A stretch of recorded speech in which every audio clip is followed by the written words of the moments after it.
కొత్త PCC chief ప్రమాణ స్వీకారోత్సవంలో CM Revanth hot comments చేశారు. అటు పార్టీ నేతలకు ఇటు ప్రత్యర్థులకు ఒకేసారి వార్నింగ్ ఇచ్చారు రేవంత్. కొత్త పీసీసీ ప్రెసిడెంట్ మహేష్ కుమార్ గౌడ్ సౌమ్యుడని, ఎవరైనా తోక జాడిస్తే కట్ చేస్తామంటూ కామెంట్ చేశారు రేవంత్.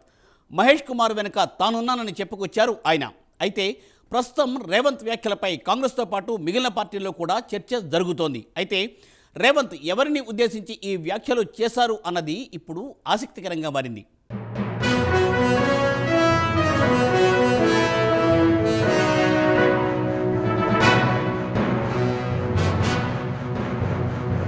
తెలంగాణ రాష్ట్ర కాంగ్రెస్ అధ్యక్షుడిగా మహేష్ కుమార్ గౌడ్ ఆదివారం పదవి బాధ్యతలు స్వీకరించారు. ఈ కార్యక్రమంలో సీఎం రేవంత్ రెడ్డి పాల్గొన్నారు.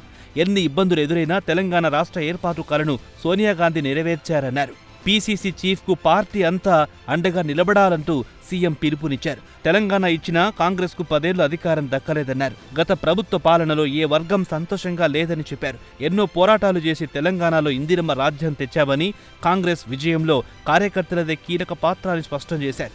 ఇచ్చిన 6 గ్యారంటీలను అమలు చేస్తున్నామని, ఆర్టీసీ బస్సుల్లో మహిళలకు ఉచిత ప్రయాణం కల్పించామని, పేదలకు ఉచితంగా 200 యూనిట్ల కరెంటు ఇస్తున్నామని, ప్రభుత్వం ఏర్పడిన కొద్ది రోజుల్లోనే రుణమాఫీ చేశామని చెప్పారు. 2 లక్షలు రుణమాఫీ చేస్తామన్నాం, చేసి చూపించామని, రాష్ట్రంలో కాంగ్రెస్ సర్కార్ ఏర్పడిన 2వ రోజు నుంచి హామీలు అమలు చేస్తున్నామని, కాంగ్రెస్ పేదల ప్రభుత్వం నిరూపించామని తేల్చి చెప్పారు. కేటీఆర్, హరీష్ రావు ఉద్యోగాలు ఊడిన తర్వాతనే నిరుద్యోగులకు ఉద్యోగాలొచ్చాయన్నారు రేవంత్. 90 రోజుల్లోనే 30,000 ఉద్యోగ నియామకాలు చేశామన్నారు. వచ్చే పంటలో సన్నవడ్లకు 500 బోనస్ ఇస్తామంటూ రేవంత్ రెడ్డి ప్రకటించారు. అదేవిధంగా ఇటు బీఆర్ఎస్ పై కూడా ఆయన ఆగ్రహం వ్యక్తం చేశారు.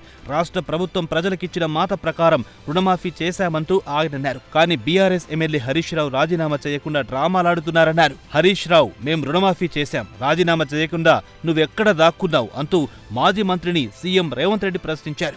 రైతులకిచ్చిన మాట ప్రకారం పార్లమెంట్ ఎన్నికలలో సన్నాసి తాటి చెట్టు లెక్క పెరిగిండు గాని, దూలం లెక్క పెరిగిండు గాని, దూడకున్న బుద్ధి కూడా లేదని నేను ఆయన చెప్పినా, నువ్వు రైతు రుణమాఫీ చెయ్యి, నేను రాజీనామా చేస్తా అని సవాలు విసిరిండు. ఆయనలోనే నేను యాదగిరిగుట్ట లక్ష్మీ నరసింహ సాక్షిగా చెప్పిన 15 ఆగస్టు లోపల 2 లక్షల రూపాయల రుణమాఫీ చేసి తీరుతాని మాట ఇచ్చిన, పార్లమెంటులో 42% ఓట్లు, 8 పార్లమెంట్లు మీరు గెలిపించారు. ఇచ్చిన మాట ప్రకారం 15 ఆగస్టు నాడు ఖమ్మం కొత్తగూడెంలో భద్రాద్రి రాముల వారి సాక్షిగా 23 లక్షల మంది రైతులకు 18,000 కోట్ల రూపాయలు రైతుల ఖాతాలో వేసి రైతుల కళ్ళల్లో ఆనందం చూసినాం. మరి ఇవాళ మా కాంగ్రెస్ పార్టీ కార్యకర్తల సాక్షిగా ఆ సన్నాసిని నేను అడుగుతున్నా, రాజీనామా చేస్తా అన్నావు కదా, సిద్దిపేటకు పట్టిన చీడ పీడ విరుగడవుతుందని ఆ సవాళ్ళు మేము స్వీకరించినాం. మరి ఈరోజు ఆ సన్నాసి ఎక్కడ దాక్కున్నాడని నేను అడుగుతున్నా. నేను వివరాలు పంపిస్తా.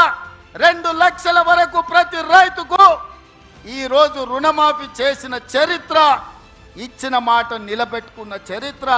15 ఆగస్టు నాడు పండగ ఉన్నా, కార్యక్రమాలు ఉన్నా, ఇచ్చిన మాట ప్రకారం మేము వెయ్యాల్సిందే అని 3 విడతలు 27 రోజుల్లో 15 ఆగస్టు లోపల 2 లక్షల లోపల రుణమాఫీ అందరికీ చేసినాం.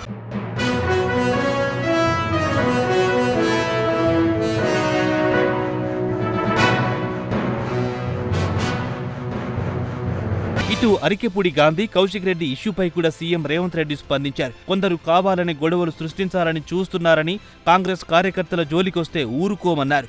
రా చూసుకుందామని కౌశిక్ రెడ్డి ఎందుకు సవాల్ విసిరారని, వీళ్లు వెళ్లి వీపు పలగొడితే మళ్లీ కొట్టారంటూ వాళ్లు లొల్లి చేస్తున్నారన్నారు. తమ వాళ్లు ఎవ్వరి జోలికి పోరు, వస్తే ఊరుకోరని స్పష్టం చేశారు. కొత్త పీసీసీ చీఫ్ మహేష్ కుమార్ గౌడ్ సౌమ్యుడని, అలాని చెప్పి ఎవరైనా తోక జాడిస్తే కత్తిరించడానికి వెనికే నేనున్నానని చెప్పారు.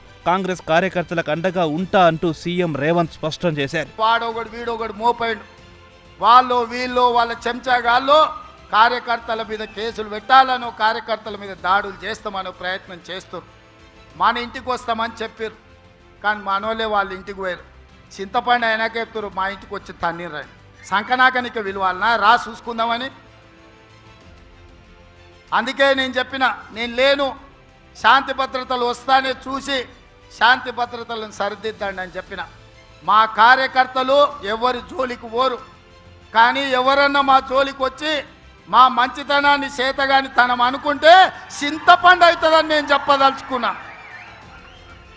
మా మహేష్ గౌడ్ గారు కొంచెం సౌమ్యుడు అయి ఉండొచ్చు, కాకపోతే వెనకాల నేనున్న ఆ సంగతి మరవద్దు. ఎవరన్నా ఏదన్నా అధ్యక్షుడిగా సౌమ్యుడు వచ్చిండు, మా ఆటలు సాగుతాయి, ఊర్లలో మా ఇష్టం వచ్చినట్టు చేయొచ్చు అని ఎవరన్నా అనుకుంటుర్రేమో. నేను వెనకాలనే ఉన్న బిడ్డ, ఎవరన్నా మా కార్యకర్తల జోలికి వస్తే ఒక్కడొక్కడికి ఉంటుందని నేను చెప్తున్నా.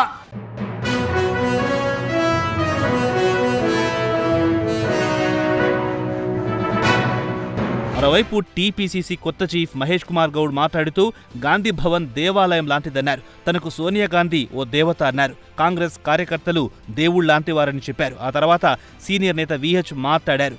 కొత్త పాత నాయకులు కలిసి పనిచేసేలా టీపీసీసీ కొత్త చీఫ్ మహేష్ కుమార్ గౌడ్ చూడాలన్నారు. పార్టీ కోసం పనిచేసే వాళ్లకు ప్రాధాన్యతనివ్వాలన్నారు. సీఎం రేవంత్ రెడ్డి వెంటనే రాష్ట్రంలో కుల గణన చేపట్టాలన్నారు.